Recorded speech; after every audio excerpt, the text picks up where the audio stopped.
وكل بدعة ضلالة وكل ضلالة في النار. رب اشرح لي صدري ويسر لي أمري واحلل عقدة من لساني يفقهوا قولي. رب يسر ولا تعسر وتمم بالخير.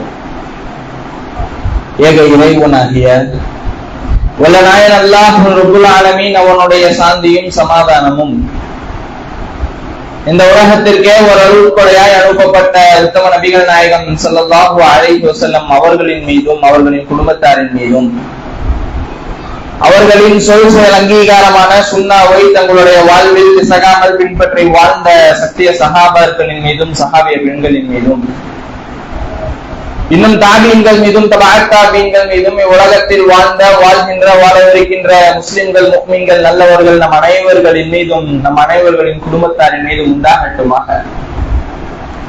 அன்பிற்குரித்தான அல்லாஹ் நல்லடியார்களே, அல்லாஹ் ரப்பல் ஆலமீன் இந்த உலகை படைத்து இந்த உலகில் ஏராளமான எண்ணிலடங்காத உயிரினங்களை படைத்து பரவச் செய்து அந்த உயிரினங்கள் இந்த உலகில் வாழ்வதற்குண்டான அத்துணை வாழ்வாதார தேவைகளையும் பூர்த்தி செய்த பிறகு அந்த உயிரினங்களிலேயே ஆக சிறந்தவர்களாக உயர்ந்தவர்களாக கண்ணியமிக்கவர்களாக ஒருபடி மேலாக பகுத்தறிவு படைத்தவர்களாக மனிதர்களாகிய நம்மை அல்லாஹ் படைத்திருக்கிறார். அல்ஹம்துலில்லாஹ்.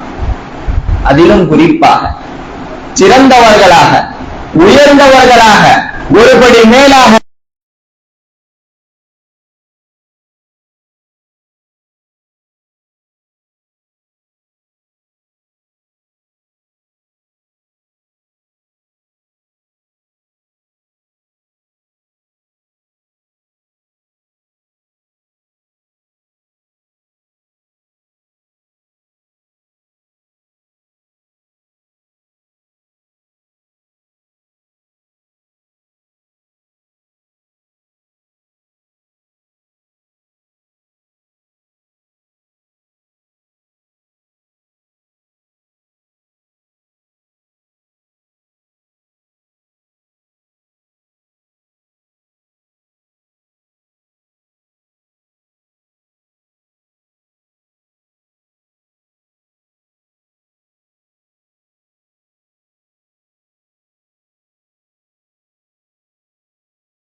எல்லாருக்குமே தேவை அன்றாட நாளுக்கு நாள் அதிகரித்துக் கொண்டேதான் இருக்கின்றது. எந்த தேவையும் இல்லை இந்த உலகில் எனக்கு என்று சொல்லக்கூடிய மனிதர்கள் நம்மில் யாரும் இல்லை.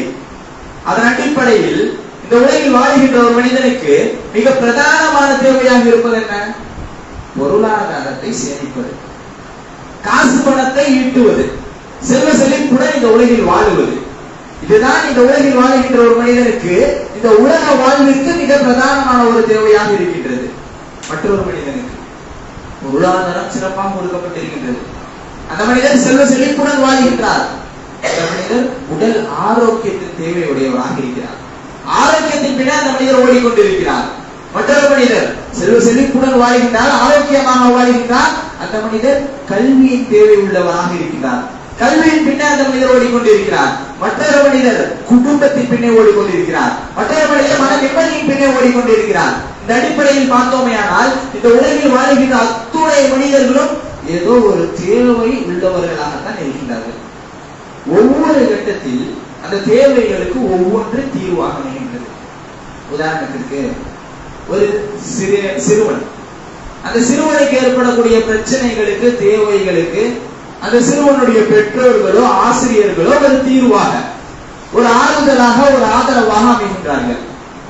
அதே ஒரு வளர்ந்த வாலிபன், அந்த வாலிபனுக்கு ஏற்படுகின்ற தேவைகளுக்கு அந்த வாலிபன் படித்த கல்வி, அந்த கல்வியின் மூலம் அவன் பெற்ற வேலை வாய்ப்புகள், அந்த வேலையின் மூலம் அவன் ஈட்டிய பொருளாதாரம் ஒரு தீர்வாக, அவனுக்கு ஏற்பட்டிருக்கக்கூடிய அந்த பிரச்சனைகளுக்கு ஆதரவாக அமைகின்றது.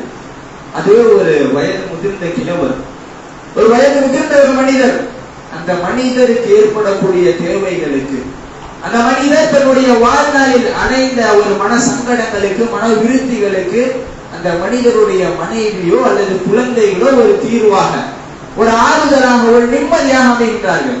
இதன் அடிப்படையில் பார்த்தோமேயானால் அவன் தீர்வு என்று நினைக்கக்கூடிய அத்துணை காரியங்களும் தற்காலிகமாக இருக்கின்றது. அவனை விட்டு ஒரு நாள் பிடுங்கப்படக்கூடியதாகத்தான் இருக்கின்றது. ஆனால் இந்த உலகில் படைக்கப்பட்ட ஒரு மனிதனுக்கு ஏற்படக்கூடிய அத்துணை பிரச்சனைகளுக்கும் ஒரே தீர்வாக, நிரந்தரமான நிலையான தீர்வாக அமையக்கூடியது தன்னை படைத்த ரப்புல் ஆலமீனிடம் அந்த அடியானுக்கு நேரடியான தொடர்பை ஏற்படுத்தக்கூடிய அந்த பிரார்த்தனை.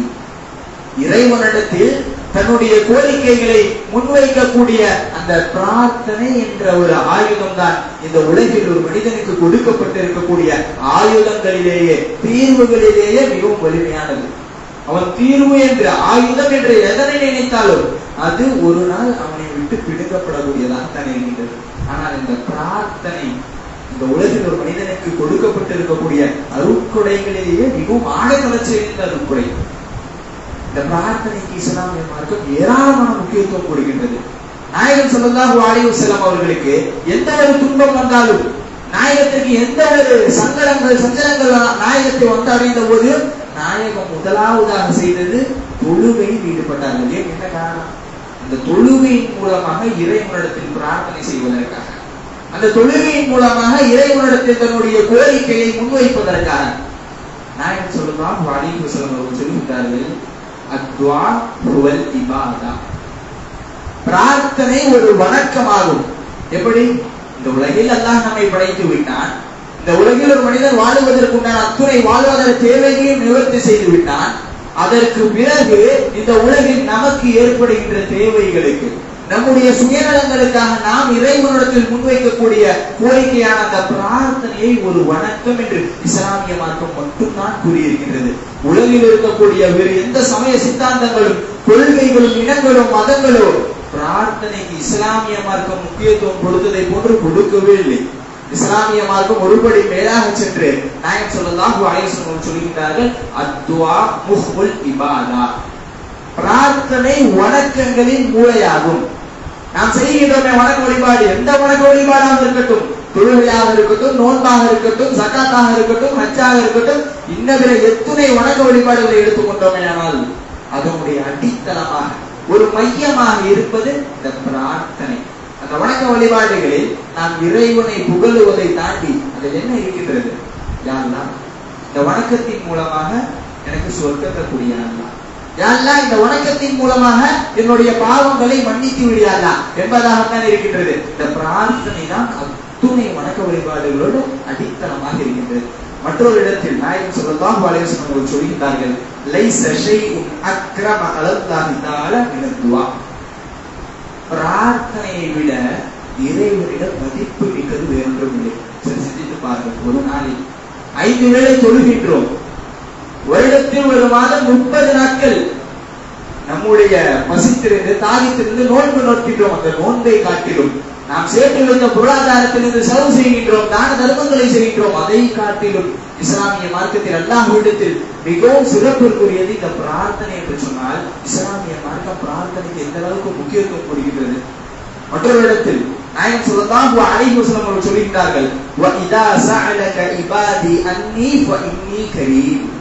நபியே, என்னுடைய அடியார்கள் என்னை பற்றி உம்மிடம் கேட்டால் நான் மிகவும் சமீபமாக இருக்கிறேன் என்று கூறுங்கள்.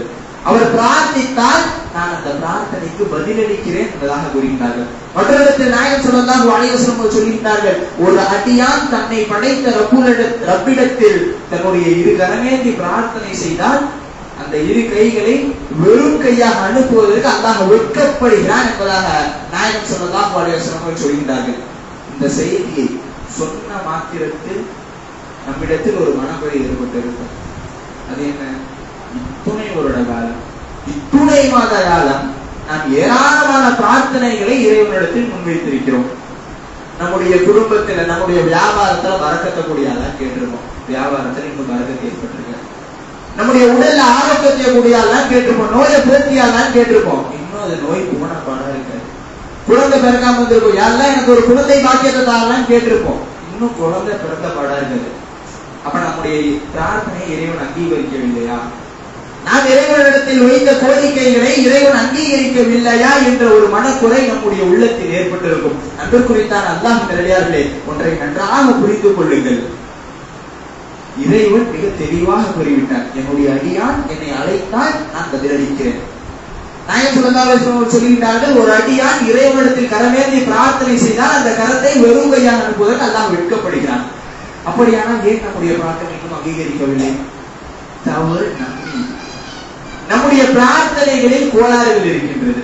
நம்முடைய உலக வாழ்வில் கோளாறுகள் இருக்கின்றது. ஒரு குறைபாடான அம்சம் இருக்கின்றது. அதன் காரணத்தினால் நம்முடைய பிரார்த்தனைகள் இன்று வரை அங்கீகரிக்கப்படாமல் இருக்கின்றது. உதாரணத்துக்கு ஒரு வீடு இருக்கு, புதிதாக கட்டியது ஒரு வீடு, மின் இணைப்பு எல்லாம் கொடுத்தாச்சு, சுவிட்ச் போறாங்க, ஃபேன் ஓடல. என்ன நினைப்போம்? சுவிட்ச் பாக்ஸ்ல தான் பிரச்சனை. மின் இணைப்பு ஏதோ கொடுக்கறதுல தவறு செஞ்சுட்டாங்க, அது சரி பண்ணதுக்கு அப்புறம் போட்டு பார்த்தாலும் ஃபேன் ஓடல. என்ன நினைப்போம்? ஃபேன் மிஸ்டேக், ஃபேன்ல தான் ஏதோ கம்ப்ளைண்ட் இருக்குன்னு இந்த உலகத்தில் இருக்கக்கூடிய சாதாரண செயல் திட்டங்களுக்கு, இந்த உலக செயல்களுக்கு தவறு எங்க இருக்கிறது, குறைபாடு எங்க இருக்கின்றது என்பதை அறியக்கூடிய நாம் நம்முடைய பிரார்த்தனைகளை இறைவனிடத்தில் முன்வைக்கின்றோம். அது அங்கீகரிக்கப்படாமல் இன்னும் இருக்கின்றது. எங்க கோளாறு இருக்கின்றது? ஒருவேளை நம்மளுடைய குறைபாடு இருக்குதான் இன்னும் நம்ம கண்டறிவதில் ஆர்வம் காட்டுவது இல்லை என்பதுதான் நிதர்சனமான உண்மையாக இருக்கின்றது. அன்பிற்குரித்தான் அல்லாஹ் நல்லடியார்களே, ஒரு அடியான் இறைவனிடத்தில் முன்வைக்கக்கூடிய பிரார்த்தனைகள் அங்கீகரிக்கப்படாத நிலை எங்கெல்லாம் உணரப்படுகின்றதோ இந்த விஷயம் அவர்களுக்காக. நாயகம் ஸல்லல்லாஹு அலைஹி வஸல்லம் ஒரு சில குறைபாடான அம்சங்களை சுட்டி காட்டுகின்றார்கள். ஒரு சில குறைபாடான நம்முடைய வாழ்வில் இருக்கக்கூடிய குறைகளை சுட்டி காட்டுகின்றார்கள். இந்த குறைபாடுகள் நம்முடைய வாழ்வில் இருந்தால் நம்முடைய பிரார்த்தனை ஒரு காலம் அங்கீகரிக்கப்படாது. அதில் ஆக பிரதானமாக நாயகம் ஸல்லல்லாஹு அலைஹி வஸல்லம் அவர்கள் சொல்கிறார்கள், ஒரு அடியான் யுஸ்தஜாபு லிஅஹதிக்கும் மா லம் யஅஜல் ஃபயகுல் கத் தஅவுது ஃபலா அவ் ஃபலம் யுஸ்தஜப் லி. ஒரு அடியானுடைய பிரார்த்தனை, அந்த அடியான் அந்த பிரார்த்தனையில் அவசரப்படாத வரை அங்கீகரிக்கப்படுகின்றது. அவசரப்படுவது என்றால் என்ன? நம்ம கேட்கிறோம்ல, பிரார்த்தனை அவசரமா தொழுது முடிச்சுட்டு ஒரு பெரிய மளிகை சாமான் லிஸ்ட் மாதிரி ஏராளமான பிரார்த்தனைகளை இறைவனிடத்தில் வேக வேகமா, யாரெல்லாம் எனக்கு இதை கூட அதை கூட இதை கூட வேகமா கேட்கணும். அதுவா சஹாபாக்கள் கேட்கிறார்கள், யார சொல்லலாம் அவசரப்படுவது என்றால் என்ன?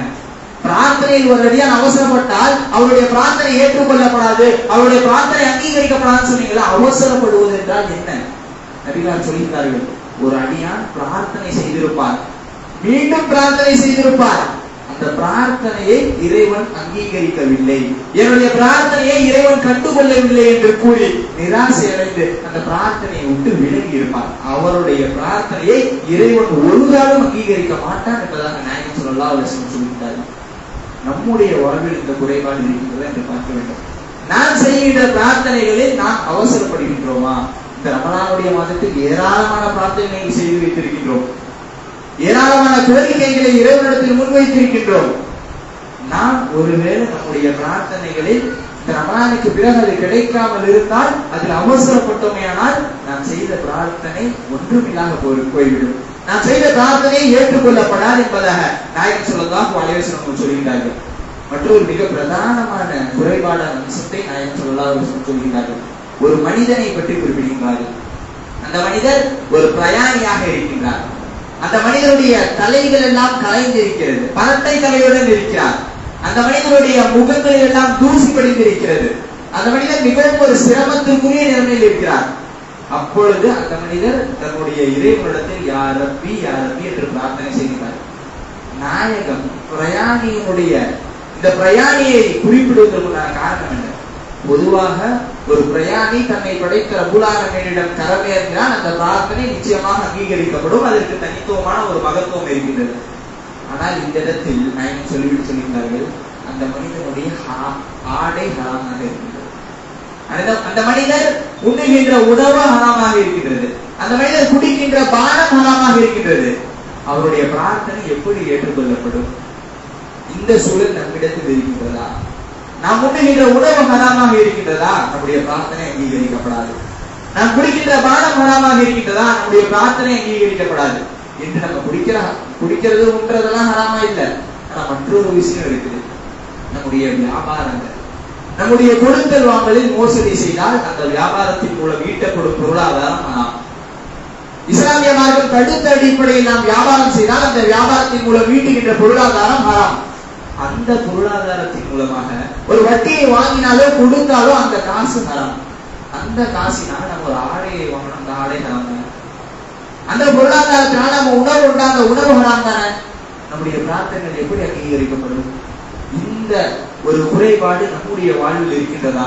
இன்று வரை நம்முடைய பிரார்த்தனைகள் அங்கீகரிக்கப்படாமல் இருக்கின்றதா? இந்த குறைபாடு நம்முடைய வாழ்வில் இருக்கின்றதா என்பதை பார்க்க வேண்டும். மற்றொரு பிரதானமான அம்சமாக இருக்கின்றது, குறைபாடான அம்சம். நாயகம் ஸல்லல்லாஹு அலைஹி வஸல்லம் சொல்லியிருந்தார்கள், பொதும்போக்கா துவா செய்யணும்.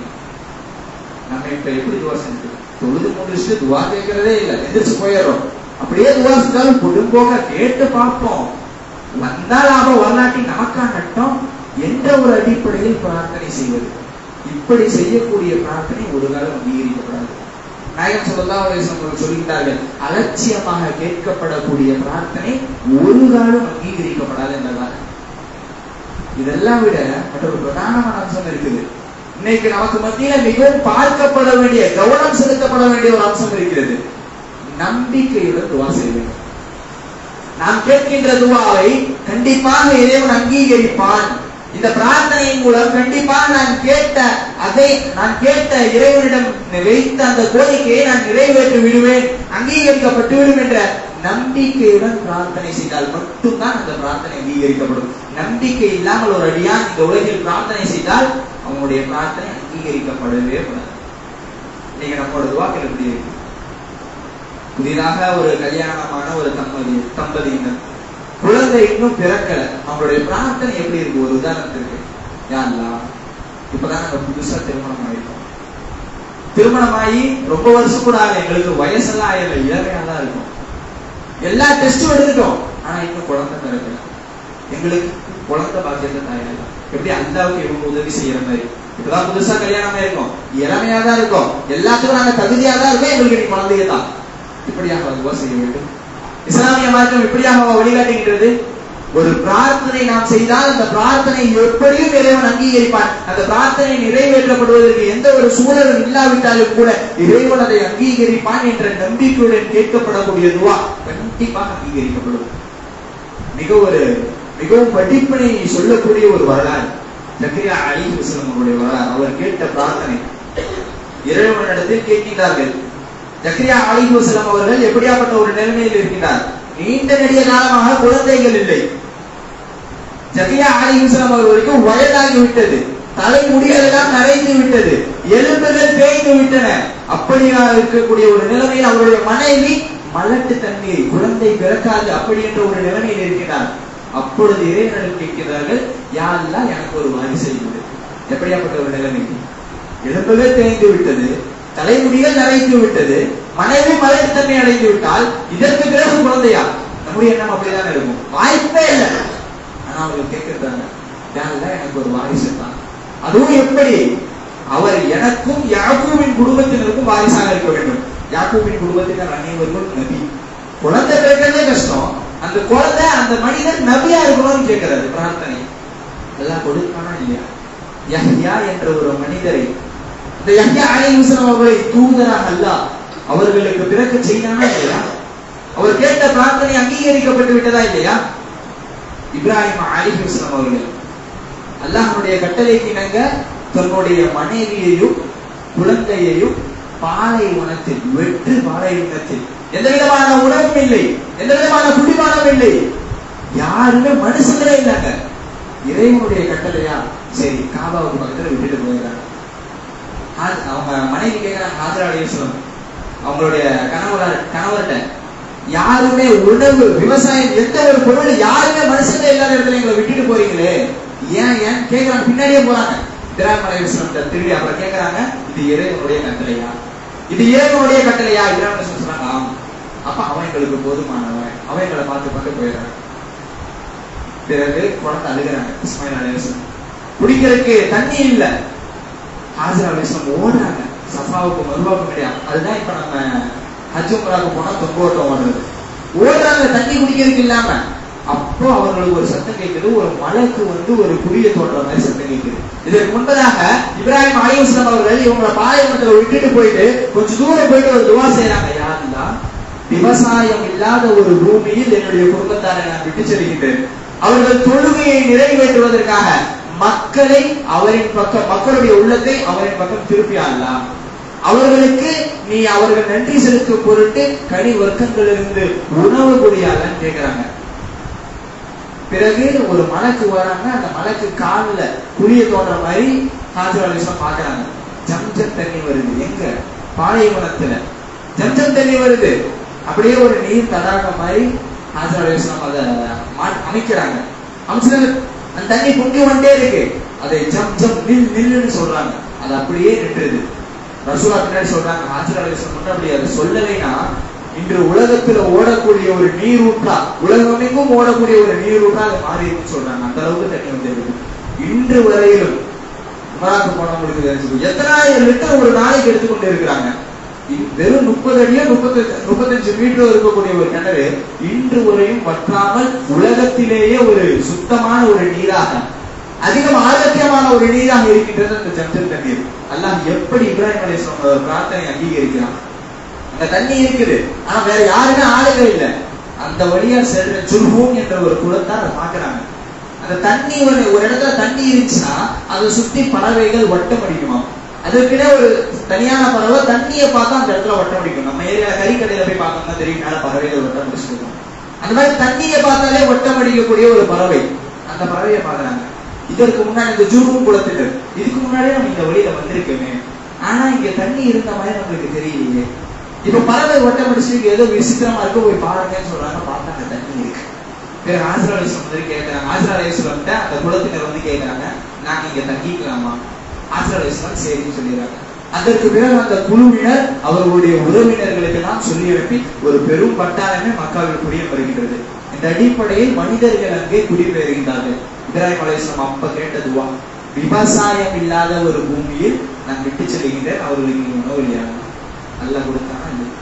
சாத்தியக்கூறுகள் ஏதாவது இருந்துச்சாங்க அந்த மனிதர்கள் வருவதற்கு?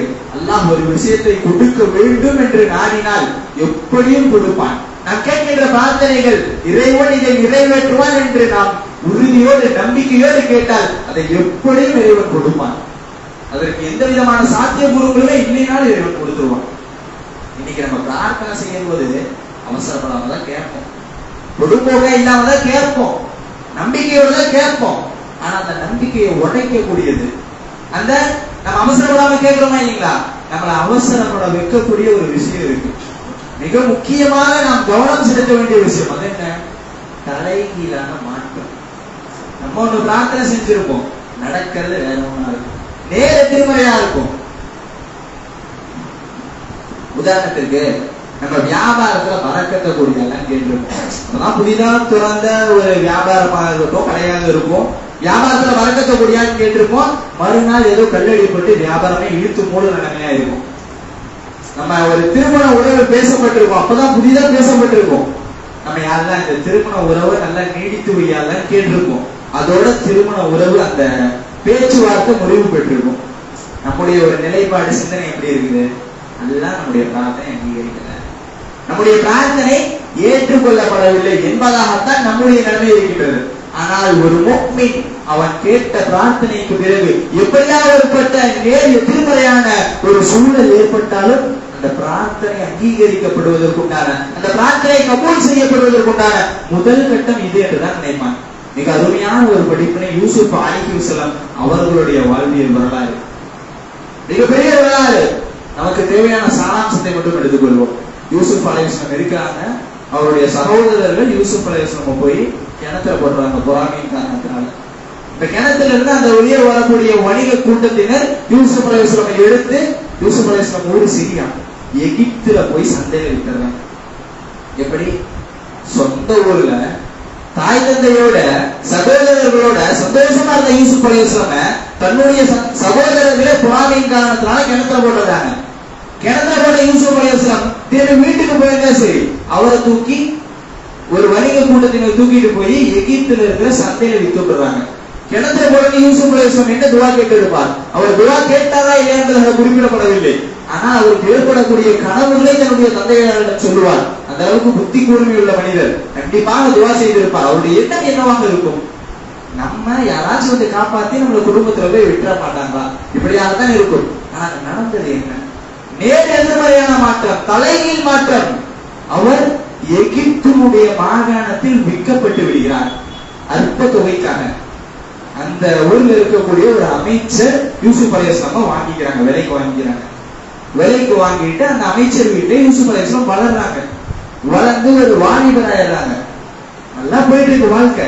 அந்த அமைச்சருடைய மனைவி யூசுப் அலைஹிஸ்ஸலாம் மீது மோகம் கொள்கிறார்கள்.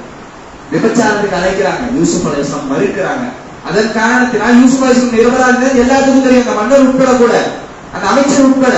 ஆனாலும் இவரை சிறைச்சாலையில் அடைச்சிடுறாங்க. சொந்த ஊர்ல இருந்தவங்கள கிணத்துல தூக்கி போட்டுறாங்க. கிணத்துல தூக்கி போட்டவங்கள எகிப்து மாகாணத்துல விட்டு விட்டுறாங்க. அங்க இருந்தவங்க இப்ப சிறைக்கு போயிட்டாங்க. கடுமையான சோதனை அல்லவா? பிரார்த்தனை அங்கீகரிக்கப்படவில்லையாக. அதற்கு பிறகு நடந்தது என்ன? இந்த நாட்டினுடைய மன்னருக்கு அல்லாஹ் ஒரு கனவை கொடுக்கிறார். அந்த கனவுக்கு விளக்கம் தெரியும் அந்த மனிதருக்கு, அந்த மன்னருக்கு. அந்த மன்னன் கூட, அந்த மன்னன் வேலை பார்க்கிற ஒருத்தன் சொல்றான், இந்த மாதிரி யூசுப் ஒரு மனிதர் இருக்காரு, அவரு சிறையில இருக்காரு, அவரு கனவுக்கு விளக்கம் கொடுப்பாரு, அவர்கிட்ட என்னை அனுப்ப நான் கேட்டுட்டு வரேங்கிறாங்க. யூசுப் அலைஹிஸ்ஸலாம் வந்து கேட்கறாங்க. யூசுப் அலைஹிஸ்ஸலாம் கேட்டனே அந்த கனவுக்கெல்லாம் விளக்கம் சொல்லிடுறாங்க. மன்னர் அழைக்கிறாங்க யூசுப் அலைஹிஸ்ஸலாம். யூசுப் அலைஹிஸ்ஸலாம் வர மறுக்கிறாரு. முதல்ல என்னோட பிரச்சனைக்கு அதுக்கு என்ன தீர்வுங்கிறத கண்டுபிடிங்க, அந்த விஷயத்தை விசாரிங்கன்னு சொல்றாங்க. ஒரு மன்னர், எப்படி ஒரு மன்னர் எகிப்தில் விற்கப்பட்ட ஒரு சிறுவனுடைய, அந்த யூசுப் அலைஹிஸ்ஸலாம் அப்ப பெரிய ஆளா இல்ல, அந்த மனிதனுடைய விஷயத்தை ஆராயிறாங்க, கண்டுபிடிக்கிறாங்க. யூசுப் அலைஹிஸ்ஸலாம் நிரபராதி தான், அந்த பெண்ணு தான் குற்றத்துக்கு அழைக்கப்பட்டாங்க. யூசுப் அலைஹிஸ்ஸலாம் விடுதலை செய்யப்படுறாங்க. எல்லாம் எப்படி மாற்றம் கொண்டுதான் பாருங்க. அந்த மன்னர் ஒரு காபிரான மன்னர். அந்த மன்னருக்கு கனவை கொடுத்தது அல்லாஹ். கனவுக்கு விளக்கம் யூசுப் அலைஹிஸ்ஸலாம் கொடுப்பாங்கன்னா அந்த மன்னருக்கு கூட, அந்த மன்னர் கூட வேலை செஞ்சிருக்கவங்க தெரிஞ்சிருக்கு.